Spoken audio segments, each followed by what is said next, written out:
I met my wife, June, when I was working at my previous company. June was my boss's secretary, and we would sometimes chat during work dinners and after-hours drinks. These gatherings were often the highlight of my week because they gave me a chance to talk to her. I had always found June incredibly attractive, but I never worked up the courage to ask her out. I didn't want to make things awkward between us, especially since she worked so closely with my boss. One night, we all went out to celebrate a co-worker's birthday. The atmosphere was lively and everyone was in high spirits. Drinks flowed freely, and soon enough the entire group was quite drunk. June and I ended up talking more than usual that night, sharing stories and laughing together. The more we talked, the more I felt drawn to her. As the night progressed, we found ourselves getting closer and closer. And before I knew it, we were at her place and making out. It was all consensual, and the chemistry between us was electric. I couldn't believe that this beautiful, intelligent woman had any interest in me. It felt like a dream. The next morning, as the initial haze of the previous night began to clear, June and I talked about what had happened. She told me that she had always had a crush on me, but was too shy to say anything. Hearing this was a revelation, and I confessed I had felt the same way about her. We were both surprised and relieved to find out that our feelings were mutual. And that moment of honesty and vulnerability brought us closer together, and from then on, we started dating. June was always very upfront with me about her desire to eventually stop working. From the very beginning of our relationship, she made it clear that her ultimate goal was to be a homemaker and focus on raising our children, should we decide to have any. This was something she felt very strongly about, and it was important to her that I understood and respected her wishes. At first, I had some reservations about this idea. It wasn't because I had any issues with the concept of being the sole provider or because I doubted my ability to support us financially. The real reason for my hesitation was that I didn't want to rush into having children immediately after getting married. I've always been very goal-oriented, with a clear vision of what I want to achieve in life and a detailed plan for how to get there. I knew that starting a family too early could potentially derail these plans and disrupt the timeline I had set for myself. When I shared my thoughts with June, I explained that my primary concern was ensuring that we had a stable and comfortable life before bringing children into the world. I wanted us to have a solid foundation, which included buying our own home and achieving a certain level of financial security. I believed that it was important for us to be well prepared for the responsibilities and challenges that came with raising a family. Therefore, I asked her to consider continuing to work until we were more settled in our marriage. However, June had her own perspective on the matter. She felt strongly that as the man in the relationship, it was my duty to provide for her. This was a deeply ingrained belief for her, one that she felt very passionately about. I also sensed that her insistence on leaving her job was influenced by her experiences at work. As a secretary, she didn't earn a lot of money, and her boss, who was also my boss, didn't treat her with the respect she deserved. Her job was not fulfilling and left her feeling undervalued. Understanding where she was coming from, I didn't want to fight with her or escalate the situation into a bigger argument. I valued our relationship and wanted to find a way to make it work for both of us. After many heartfelt conversations and careful consideration, I agreed that when the time came for us to get married, she could leave her job. We decided that once we were married, I would take on the responsibility of providing for us financially, allowing June to pursue her dream of being a homemaker.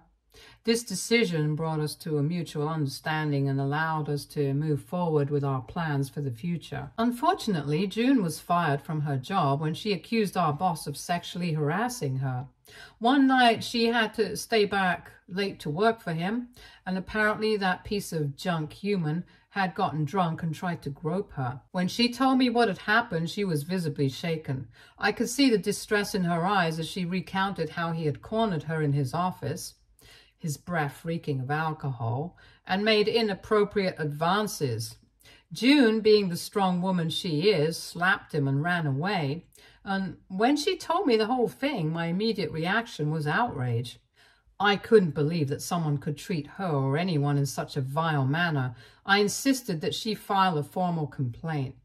The next morning, with her still trembling but determined, we went to the HR department where she detailed her experience. I also urged her to contact a lawyer to explore legal action against him. Our boss was a powerful man with a lot of influence in the company.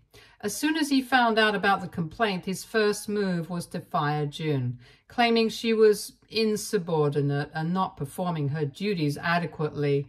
It was clearly his attempt to discredit her and protect his own position. I was furious and felt utterly betrayed by a company I had dedicated so much time and effort to. Seeing June's distress and knowing that staying at the company would mean working under such a corrupt regime, I decided to resign immediately in protest. I didn't want to be associated with a place that would protect a sexual predator. I wanted to stand by June and fight this injustice with her. We found a good lawyer who specialized in workplace harassment cases. The legal battle was grueling for the next couple of months, filled with numerous depositions and confrontations with the company's legal team, who were doing everything they could to paint June as a liar and the troublemaker. It was disheartening at times, but we never gave up. June was incredibly brave throughout the entire process, and I was in awe of her strength and resilience. In the end, justice prevailed. June won her lawsuit and received a substantial amount of money as compensation. The truth came out, and our boss was exposed for the predator he was. Not only was he removed from his position, but his wife also left him after the scandal broke out. I heard that he ended up having to pay a lot in alimony and child support. It was a satisfying conclusion to a very dark chapter in our lives. June and I emerged stronger from the ordeal, our bond even deeper than before. I knew by then that she was the kind of woman I would dedicate my whole life to, committed to making her happy. Given her situation without a job or a house, I asked her to move in with me. I had been paying rent from my emergency fund after leaving my previous job, and I was actively trying to find another position.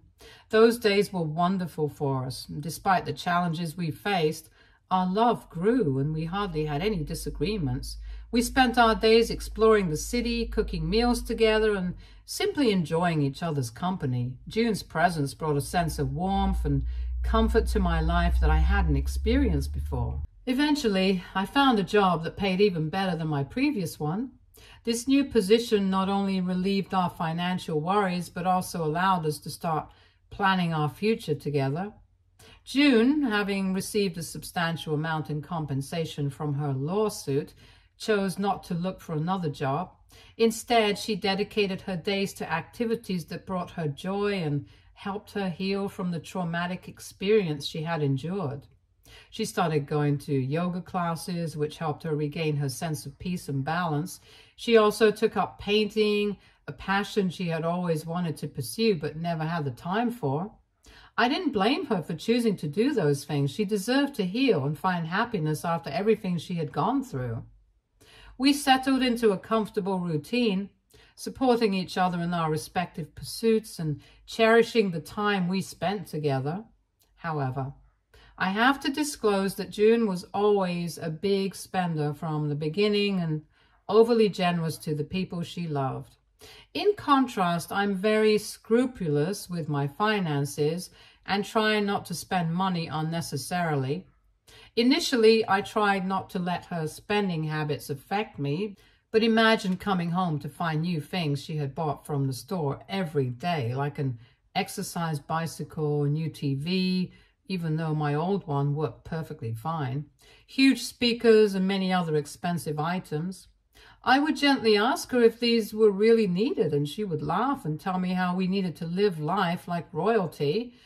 I would just smile and nod, trying not to spoil her mood. June had a penchant for shopping for expensive brands and buying jewelry, not just for herself, but also for her mother and sister. They never gave her anything in return and only called her when they needed money. But she would still spend hundreds of dollars getting things for them whenever she went shopping. Her generosity was admirable, but it started to become a source of tension between us. While I appreciated her kind heart and the joy she derived from giving, I couldn't help but worry about the long-term implications of her spending habits. As you can already guess, June quickly burned through all the money she had received from her lawsuit. One day she told me her card had declined and asked me to check if there was an issue. I logged into her bank account on her laptop only to see that she didn't have enough balance left. My eyes almost popped out as I realized the amount of money she had spent so quickly. When I told her about the balance, she refused to believe it, insisting that it was probably the bank's fault. I asked her if she ever checked her balance, and she shrugged, saying she assumed she had a lot of money left and it wasn't like she had even bought a lot of things. I looked around the room, filled with her recent purchases, and gently reminded her that she had been buying non-stop every day since winning the lawsuit. This pissed off June, and she started to tell me that it was her money. I shouldn't mock her for how she spent it. I told her that I agreed it was her money and I wasn't mocking her, but simply reminding her that this is how money works. It isn't infinite. If she continuously spent money, then she shouldn't be surprised that she had nothing left. June became defensive, saying that she had gone through a traumatic experience and deserved to treat herself. I completely agreed with her, but I also pointed out that we needed to be mindful of our financial situation. She couldn't rely on a one-time settlement to sustain her lifestyle forever. I explained that I wanted to support her in every way, but that she needed to plan for our future and be responsible with our resources. I understood that it would take time for her to adjust her spending habits, and I was ready to support her through that process. I encouraged her to look for a job, but she did try to resist the idea at first. June had become comfortable in her routine, and the thought of entering the workforce again was daunting. However, I had to be honest with her. I explained that I couldn't manage the rent and other expenses on my own, especially with the added cost of her weekly yoga classes. I stressed that we needed to share the financial burden, and it was important for her to contribute some income, even if it was just a small amount. It was a difficult conversation, but eventually she understood the necessity. June finally began to look for a part-time job. It wasn't easy for her, and I could see she was struggling with the transition. But she persevered and eventually found a position. The income she brought in wasn't substantial, but it helped alleviate some of our financial pressures. Meanwhile, things were going well in my career. I was progressing steadily in my career and felt optimistic about my future prospects. As months progressed, our families also met and spent some time with each other. The positive interactions between our families gave me a sense of security and confidence about my future together with June. Hence, after some time, I decided it was time for us to take the next step. I knew June had always dreamed of an extravagant proposal, so I meticulously planned every detail to make it perfect. I wanted it to be a memorable moment that she would cherish forever. When the day finally arrived, I was nervous but excited. I poured my heart into the proposal, and when I asked her to marry me, she burst into tears of joy and immediately said yes. During our wedding planning, June was insistent that we needed to go all out in our marriage celebration. She believed that our wedding day should be a grand event filled with friends and family, creating memories that would last a lifetime. On the other hand, I believed that we didn't have to spend so much money on just one day. I thought we could use the money more wisely by investing it in a wonderful honeymoon or even saving it for our future together. Despite our differing opinions, June was adamant about having a lavish wedding. She wanted the day to be perfect, filled with joy and laughter, and shared with all the people who mattered to us. Although I didn't agree with her perspective, I decided to let her have her way. She was going to be my wife, and it was important to me that she was happy. I wanted to start our marriage on the right foot.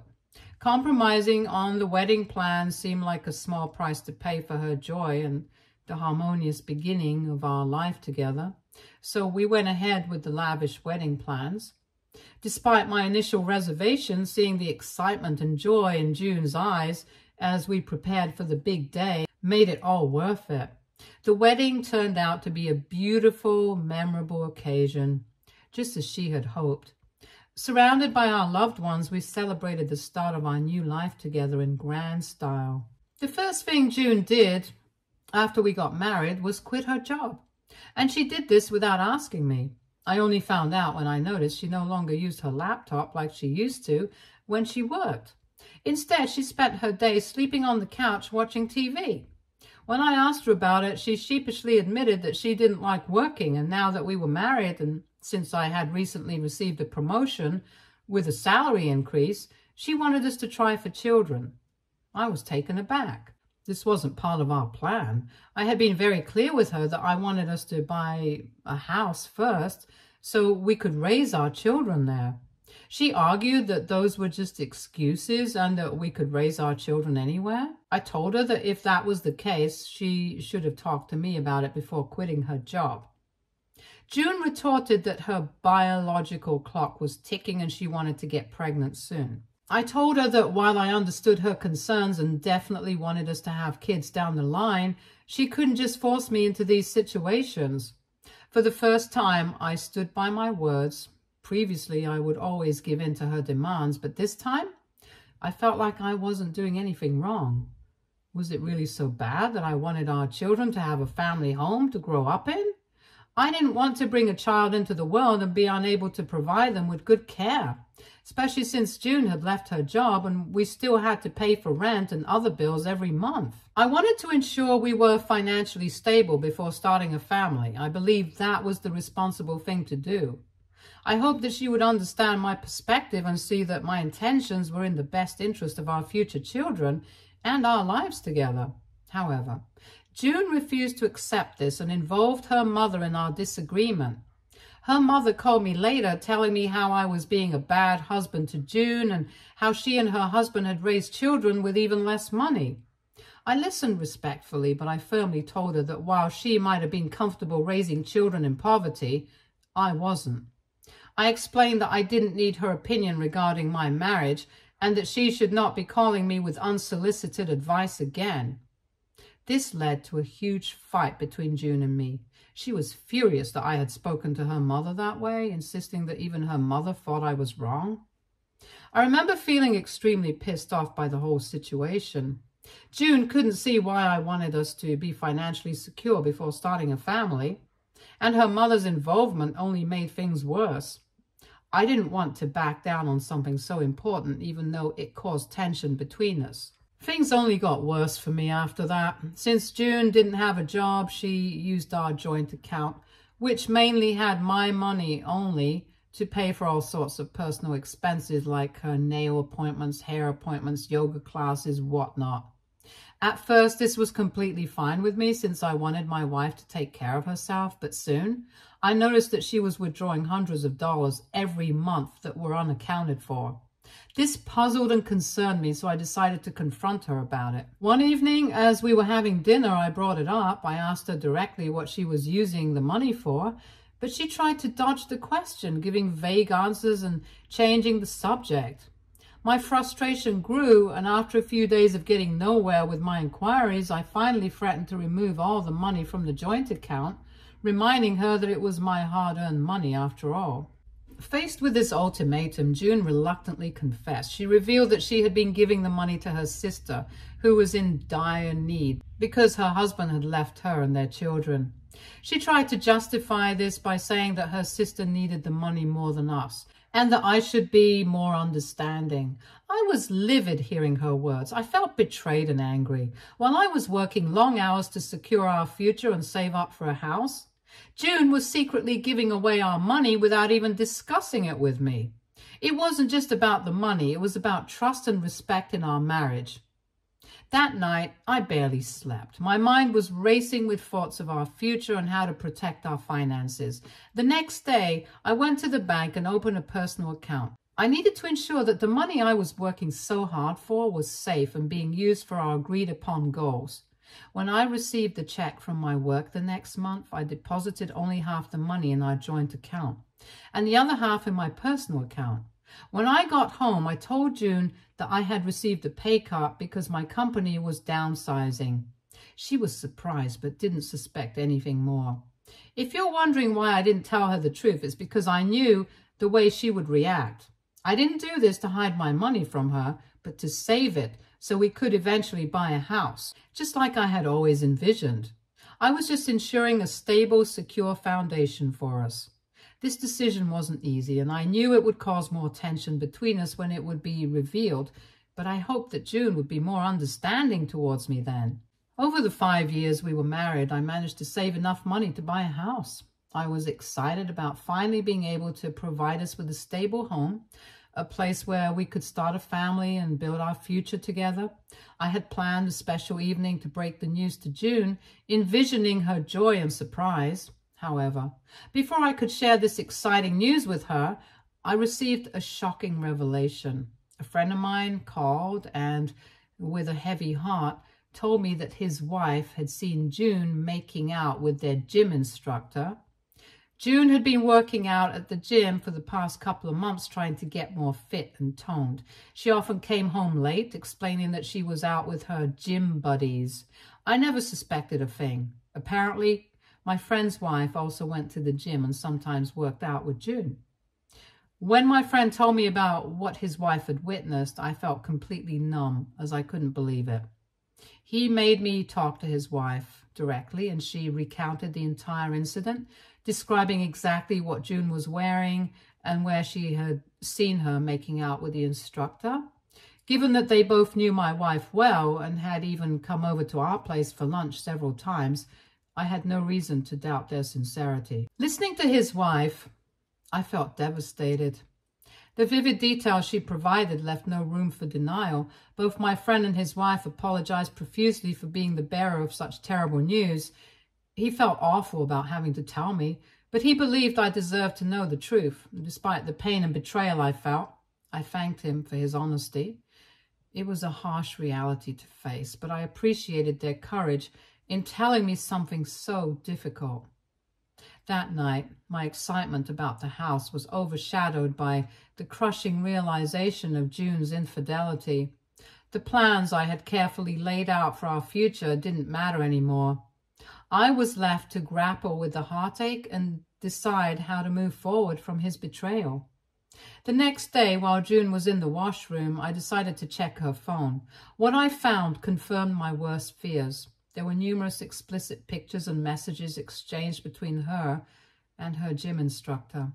My friend's wife had been right all along. With undeniable proof in my hands, I confronted June. As expected, she reacted like most cheaters do, denying everything. She became defensive, insisting that there was no truth to my accusations. But after a long and heated argument, she finally confessed.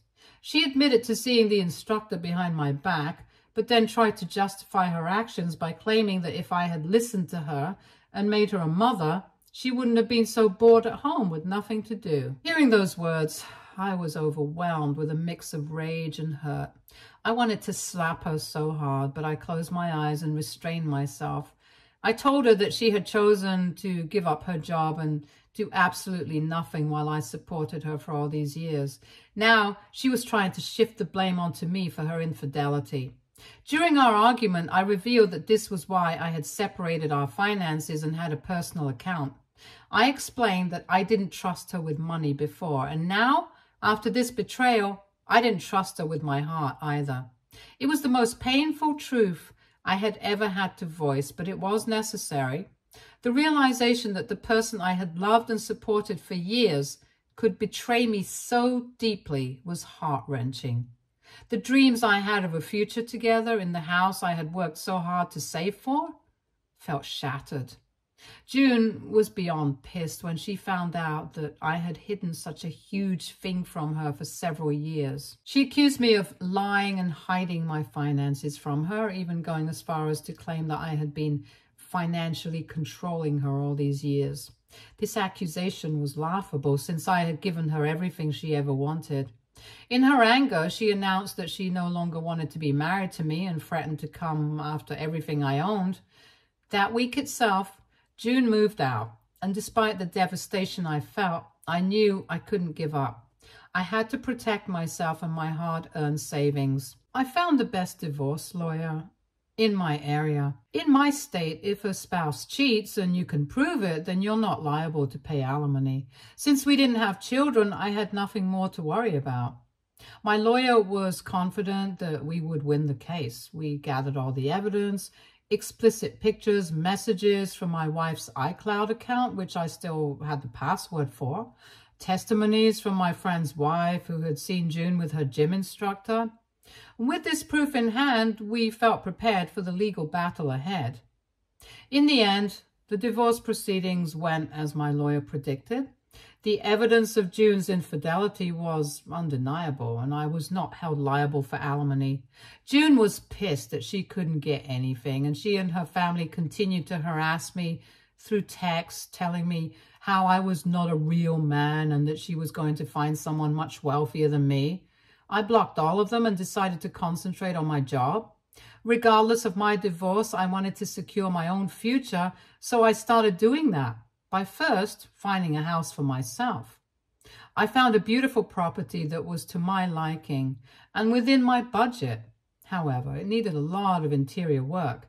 It wasn't an easy process to transform it into my dream home, and a lot of sweat and tears went into it, but the entire process was worth it in the end.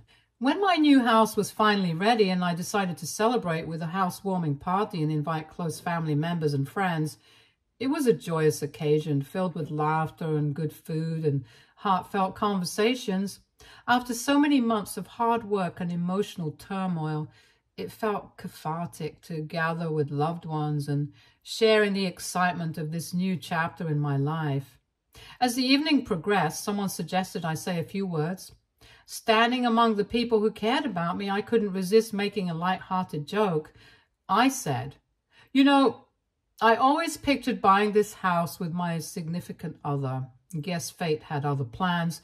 Now that I'm single, I can finally decorate it exactly how I want. No arguments about curtains." Everyone chuckled, appreciating the touch of humor. Little did I realize that such a casual remark would reach my ex-wife. June contacted me from an unknown number explaining how she had heard from others that apparently I had planned to buy a house for her and asked if it was true. In response, I admitted that yes, at one point I had intended to surprise her with that news. However, I also shared with her that I had discovered her infidelity before I could share the news and that it had ultimately led to the end of our marriage. I went on to explain to her that this revelation shouldn't really come as a shock to her since buying a house had always been part of my plan.